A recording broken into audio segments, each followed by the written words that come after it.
യൂട്യൂബിന് വിട. സൂര്യയിലെ എല്ലാ പരമ്പരകളും സംരക്ഷണത്തിന് ശേഷം തികച്ചും സൗജന്യമായി സൺ നെക്സ്റ്റ് ആപ്പ് ഡൗൺലോഡ് ചെയ്യൂ. കണ്ടാസ്വദിക്കാം നിങ്ങളുടെ പ്രിയ പരമ്പരകൾ. കല്യാണത്തിന് പോലും അവളെ ഞാൻ പങ്കെടുപ്പിച്ചില്ല. ഓഡിറ്റോറിയത്തിന്റെ പരിസരത്ത് പോലും കണ്ടുപോകരുതെന്ന് ഞാൻ പറഞ്ഞു. അവള് വന്നില്ല, വരില്ല. അമ്മായി മരിച്ചെന്ന് അവള് നുണ പറഞ്ഞതാ. അങ്ങനെ വേണോടാ ആണുങ്ങൾ. അല്ലാതെ അവളൊന്ന് കണ്ണുരുട്ടിയ മൂത്രം പോകുന്ന മണ്ണുണ്ണിയാകരുത്. നീ എന്നെ കണ്ടു പഠിക്കുക, ശിഷ്യപ്പെട്. ഞാൻ നിന്നെ പഠിപ്പിക്കാം എങ്ങനെ സ്വന്തം ഭാര്യയെ നിലയ്ക്ക് നിർത്തണമെന്ന്.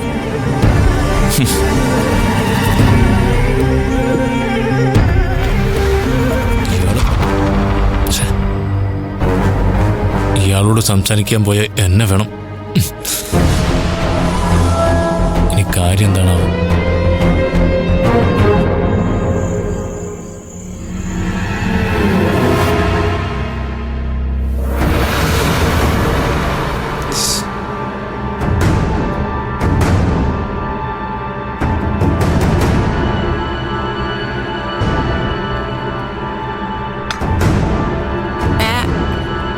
ഉണക്ക ചപ്പാത്തിയും വെജിറ്റേറിയൻ കറിയും. കിഴങ്ങാണോ ഗ്രീൻ പീസ് ആണോ അതോ കായോ, എല്ലാം കൂടെ വേവിച്ച് ഒരു അലുകുലുത്ത കറി. എന്റെ ഗീതാൻറ്റി വല്ലപ്പോഴും ഒന്ന് മാറ്റി പിടിക്കണ്ടേ? ചിക്കനുമില്ല മീനുമില്ല, വിളിച്ചില്ലെങ്കിലും വേണ്ടില്ല. ആ രൂപേഷ് ചേട്ടനും ദർശനയും കൂടെ പോയപ്പോ അവരുടെ കൂടെ വലിങ്ങേറി പോയാ മതിയായിരുന്നു. അവരിപ്പോ ഏതെങ്കിലും 3 സ്റ്റാർ ഹോട്ടലിൽ കയറി 5 സ്റ്റാർ ഫുഡ് കഴിക്കുന്നുണ്ടാവും. പുറത്തൊക്കെ ഫുഡ് കഴിക്കാൻ പോയിട്ട് എത്ര നാളായി. ആ നമ്മളെ കൊണ്ട് അവനൊക്കെ ആരാ ഇവിടെ ഉള്ളത്? ഒരമ്മ ഉള്ളതാണെങ്കി അടുക്കളയിൽ നിന്ന് ഇറങ്ങാൻ നേരമില്ല. ശരിയാ, അപ്പച്ചി പണ്ടൊക്കെ എവിടെ പോയാലും നമ്മളെയും കൊണ്ടുപോയായിരുന്നു. അപ്പച്ചിക്കിപ്പോ മോനും മോളും പോരാത്തേന് മോളുടെ അനിയത്തി മാത്രം മതിയല്ലോ. അതങ്ങനെയാ പറയുമ്പോ കൂട്ടുകുടുംബ. നമ്മളെല്ലാം ഒരുമിച്ച് ഒത്തൊരുമയോടെ ജീവിക്കുന്നു എന്നാ പറയുന്നത്. ഇവിടെ ജീവിക്കുന്നവർക്കല്ലേ അറിയൂ. സ്വന്തം മോനും മരുമോളും മാത്ര ഇപ്പൊ കുടുംബം. ബാക്കിയുള്ളവരെല്ലാം പുറംപോക്കല്ലേ. വീണേ, നിന്റെ കാര്യം കൂടിയാ ഞാൻ പറഞ്ഞേ. ഏട്ടത്തിയ മോനെയും കുറ്റം പറയാനാണെങ്കിലും 3 പെണ്ണുങ്ങൾ ഒന്നിച്ചല്ലോ. ശ്രേയ എന്റെ കറിയെപ്പറ്റി പറഞ്ഞത് കേട്ടോ, എന്തോ അൽഗുലത്ത് കറിയെന്ന്. ഇന്നലെ മെനിഞ്ഞാന്തൊക്കെ നീ ചിക്കൻ തന്നെയല്ലേ കഴിച്ചത്? ഉണക്ക ചപ്പാത്തി പോലും മാവ് കുഴച്ച് പരത്തി തന്നത് നിങ്ങൾ എല്ലാരും കൂടിയാണല്ലോ. ഞാൻ ചുട്ടതല്ലേ ഉള്ളൂ. എന്തെങ്കിലും പേരിനെങ്കിലും ആരെങ്കിലും ഒരാൾ അടുക്കളയിൽ വന്ന് ഒരു കൈ സഹായിക്കോ?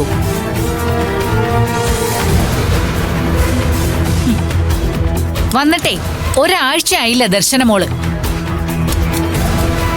അവൾ ഇങ്ങനെ പരദൂഷണം പറഞ്ഞിരിക്കല്ല. എപ്പ സമയം കിട്ടിയാലും അവൾ എന്റെ അടുത്തേക്ക് ഓടി വരും, എന്നെ സഹായിക്കുകയും ചെയ്യും. എന്റെ മോളെന്താ പറഞ്ഞേ? നിന്നെ പുറത്തു കൊണ്ടുപോയി ഫുഡ് വാങ്ങിത്തരാൻ ആരും ഇല്ല എന്നല്ലേ? ഏട്ടത്തി ഇങ്ങനെയൊന്നും ആയിരുന്നില്ലല്ലോ, ആണോ? ഇവിടെ ഒരു പന്തിരി പക്ഷവും ഉണ്ടായിട്ടില്ല. ഏട്ടത്തിക്കേ അങ്ങനെ ഒരു വേർതിരിവുമില്ല. എല്ലാത്തിനും കാരണം നിങ്ങളൊക്കെ തന്നെയാ. ഏതെല്ലാം രീതിയിൽ എങ്ങനെയല്ല ആ പാവത്തിനെ നിങ്ങൾ വിഷമിപ്പിച്ചു. പാല് കൊടുത്ത് ആശുപത്രിയിലാക്കിയില്ലേ? കല്യാണത്തിന് നിങ്ങളിൽ ആരെങ്കിലും എന്തെങ്കിലും ഒരു പ്രസന്റ് പേരിനെങ്കിലും ആ പാവത്തിന്റെ കയ്യിൽ വെച്ചു കൊടുത്തോ? അപ്പൊ പറയും ഏട്ടത്തിക്ക് അതിന്റെ ആവശ്യമുണ്ടോന്ന്. നിങ്ങളുടെയൊക്കെ എന്തെങ്കിലും ആവശ്യത്തിന് ഏട്ടത്തി പൈസ തരാതിരുന്നിട്ടുണ്ടോ? തന്നിട്ടില്ലെങ്കിൽ ലോക്കർ തുറന്ന് ലക്ഷങ്ങൾ എടുത്തോണ്ട് പോകുന്ന പാരമ്പര്യമല്ലേ നിങ്ങൾക്കുള്ളത്?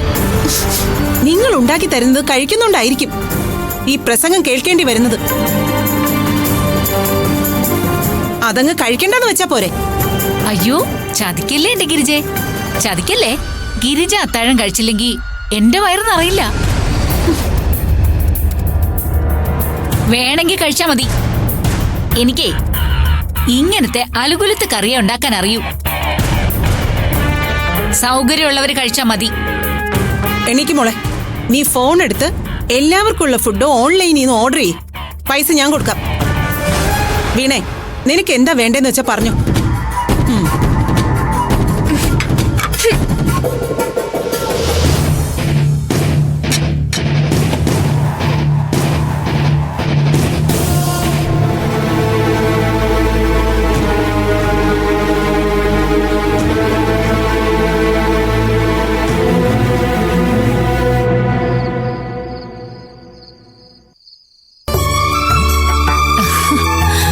ആഹാ,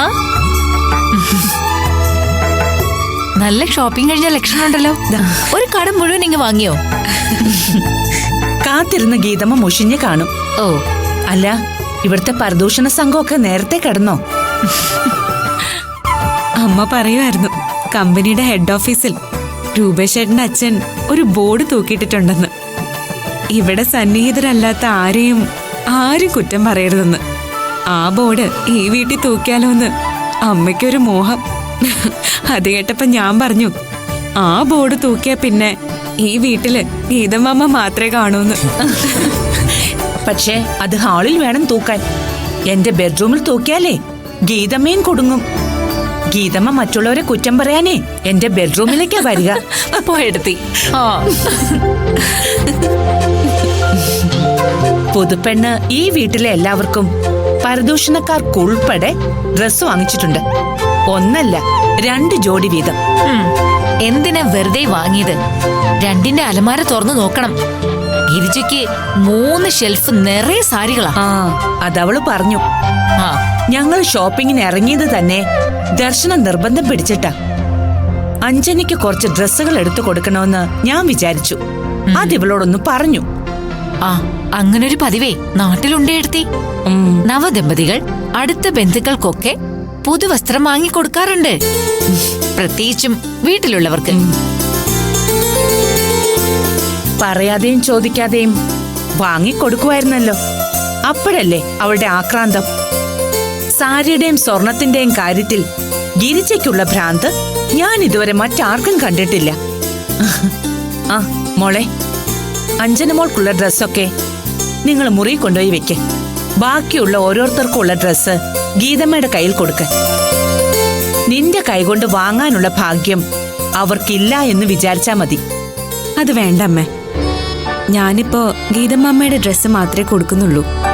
ബാക്കിയെല്ലാം ഞാൻ നാളെ ഓരോരുത്തരുടെ മുറിയിലും നേരിട്ട് കൊണ്ട് കൊടുത്തോളാം.